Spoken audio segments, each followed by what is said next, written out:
پیارے بچوں، السلام علیکم۔ فارورڈ پبلک اسکول جماعت ہفتم کی ای لرننگ کلاس میں خوش آمدید۔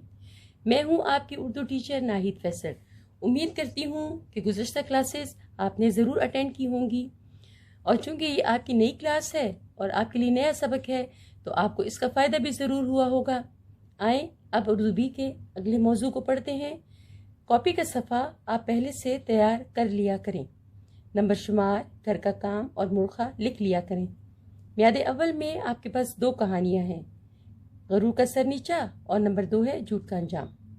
اپنے نوٹس پر کہانی غرور کا سر نیچا والا صفحہ کھولیں، میں پڑھتی ہوں، آپ اس کو سمجھیں، معنی بھی سمجھیں اور پھر اپنی کاپی میں اس کو لکھیں۔ پیارے بچوں، نوٹس کھولیں اپنے، دیکھیں کہانی کی ہیڈنگ ہے، یہ آپ نے مارکر سے دینی ہے الگ لائن میں۔ پھر ہے غرور کا سر نیچا، اس کی بھی آپ نے الگ سے ہیڈنگ دینی ہے مارکر سے۔ اب ہے ایک دفعہ کا ذکر ہے کہ کسی جنگل میں ایک خرگوش رہتا تھا۔ اسے اپنی تیز رفتاری پر بڑا ناز تھا۔ تیز رفتاری، تیز چلنا، سپیڈ سے چلنا، ناز، فخر۔ وہ ہر وقت اپنے پڑوسی کچھوے کو تنگ کرتا اور اس کی سست رفتاری پر اسے تانے دیتا رہتا تھا۔ سست رفتاری، آہستہ چلنا، تانے دینا، ٹونٹ مارنا، طنز کرنا، برا بھلا کہنا، آوازیں کسنا۔ روز روز کے تانوں سے تنگ آ کر آخر ایک دن کچھوے نے خرگوش سے کہا، آؤ ہم دونوں 1 میل کی دوڑ کا مقابلہ کر لیں۔ خرگوش کچھوے کی اس بات پر بہت ہنسا۔ کیوں ہنسا؟ کیونکہ کچھوا تو آہستہ آہستہ رینگتا ہے اور خرگوش تیز تیز چھلانگیں لگاتا ہے، تو اس لیے وہ ہنسا۔ لیکن کچھوے نے اپنی تجویز پھر دہرائی۔ تجویز مطلب رائے، منصوبہ، اور اس پر اصرار کیا۔ اصرار کرنا، فورس کرنا، زور دینا۔ چاروں ناچار خرگوش کو اس کی تجویز قبول کرنی پڑی۔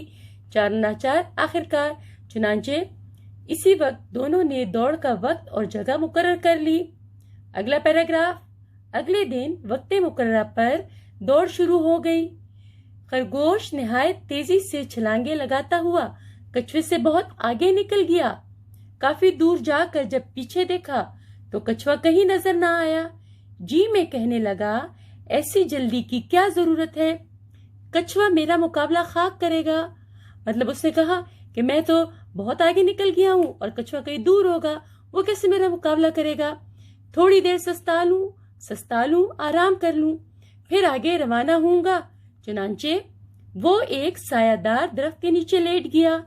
ٹھنڈی ٹھنڈی ہوا چل رہی تھی۔ جلد ہی خواب غفلت کے مزے لینے لگا۔ خواب غفلت، لاپرواہی کی نیند۔ خرگوش کی نیند تو مشہور ہے، سویا تو پھر گھنٹوں تک سویا ہی رہا۔ اگلا پیراگراف۔ ادھر کچھوا مستقل مزاجی سے آہستہ آہستہ چل رہا تھا۔ مستقل مزاجی، جس کے مزاج میں استقلال ہو، جو اپنے ارادے پر مضبوط ہو۔ خرگوش کو سوتا چھوڑ کر چپ چاپ اس کے پاس سے گزر گیا اور منزل مقصود پر جا پہنچا۔ منزل مقصود، وہ جگہ جہاں پہنچنے کا ارادہ ہو۔ خرگوش کی جب آنکھ کھلی تو دن غروب ہونے کے قریب تھا۔ دل میں کہنے لگا کہ ابھی کچھوا بہت پیچھے ہے، میں 2-3 چھلانگوں میں منزل مقصود پر پہنچ جاؤں گا۔ خرگوش دوڑتا ہوا منزل پر پہنچا تو کچھوا وہاں پہلے سے موجود تھا۔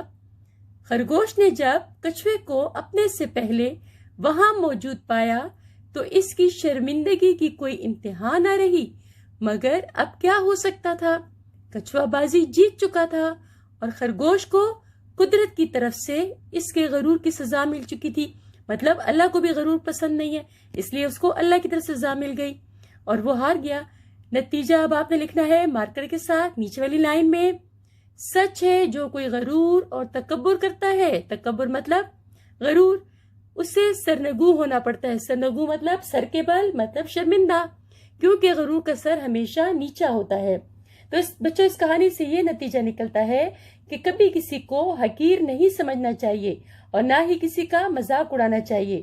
آئیں اب اپنی دوسری کہانی پڑھتے ہیں۔ چلے بچوں، دوسری کہانی شروع کرتے ہیں۔ پھر آپ نے کہانی کا جو ہیڈنگ ہے مارکر سے لکھنا ہے الگ لائن میں۔ جھوٹ کا انجام عنوان ہے، اس کو الگ لائن میں مارکر سے لکھنا ہے۔ اب یہ کہانی ہم شعر سے شروع کر رہے ہیں۔ شرم ساری جھوٹ کا انجام ہے، جو کرے یہ جرم وہ بدنام ہے۔ وہ کے ساتھ دیکھیں، واؤ کے ساتھ ہیل لکھ دیں، تھوڑی سی پرنٹنگ کی غلطی ہو گئی ہے۔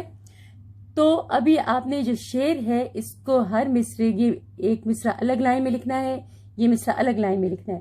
شرمساری کا مطلب ہے شرمندگی، ندامت۔ وہ کہہ رہا ہے کہ جو جھوٹ بولتا ہے تو اس کو ندامت ہوتی ہے، اس کو شرمندگی ہوتی ہے، اور جو یہ جرم کرتا ہے تو وہ بدنام ہوتا ہے۔ آئے کہانی کی طرف۔ پہلا پیراگراف ہے، کسی گاؤں میں ایک گڈریا رہتا تھا۔ گڈریا بھیڑ بکریاں چرانے والا۔ وہ ہر روز صبح سویرے اپنی بکریاں لے کر جنگل کی طرف چل دیتا، انہیں دن بھر چراتا اور شام کو واپس لے آتا۔ ایک دن اس گڈریے کو عجیب مذاق سوجھا۔ اس نے گاؤں کی طرف منہ کر کے زور زور سے چلانا چیخنا شروع کر دیا۔ اب دیکھیں انورٹر کاماس کے اندر، واوین کے اندر ہے، یہ ڈائیلاگ ہے، مطلب مکالمہ ہے۔ لوگوں، شیر آ گیا، شیر آ گیا، دوڑو دوڑو، مجھے بچاؤ، میری جان خطرے میں ہے۔ گاؤں کے لوگوں نے جب اس کی چیخ و پکار سنی تو لاٹھیاں لے کر گھروں سے نکل آئے۔ لاٹھیاں لمبی موٹی لکڑی کو جو ہاتھ میں ہوتی ہے۔ جب وہ گڈریے کے پاس پہنچے تو وہاں انہیں کوئی شیر نظر نہ آیا۔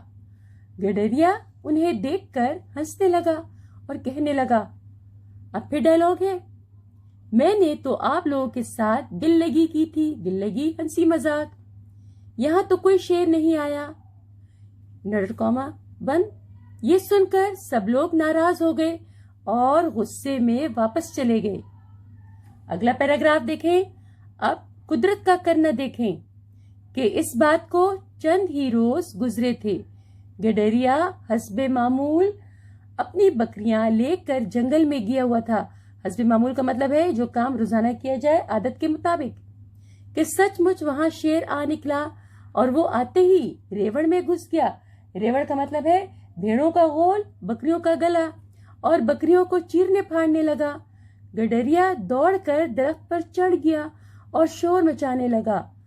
پھر انورٹر کاماس کے اندر ہے، ڈائیلاگ ہے یہ بھی، لوگوں مجھے بچاؤ، شیر آ گیا ہے، خدا کی قسم شیر آ گیا ہے، میں بالکل سچ بول رہا ہوں۔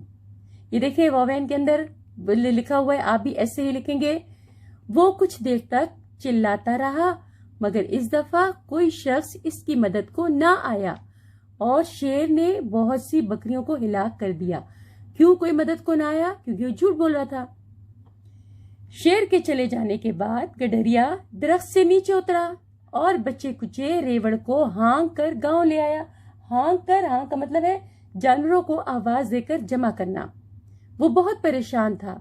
اس نے گاؤں والوں کو سارا واقعہ سنایا۔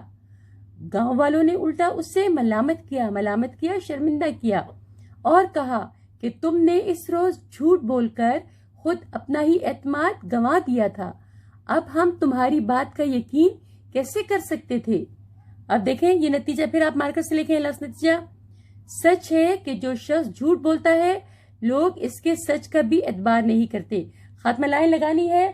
بچوں اس کہانی سے یہ سبق ملتا ہے کہ جھوٹ کبھی نہیں بولنا چاہیے، یہ عادت بن جاتی ہے، اور ہمارے نبی پاک صلی اللہ علیہ وسلم نے بھی جھوٹ بولنے سے منع کیا ہے۔ اب اگلے موضوع کے لیے دوبارہ انشاءاللہ تعالی اگلی کلاس میں ملاقات ہوگی۔ اپنا خیال رکھیں۔ اللہ حافظ۔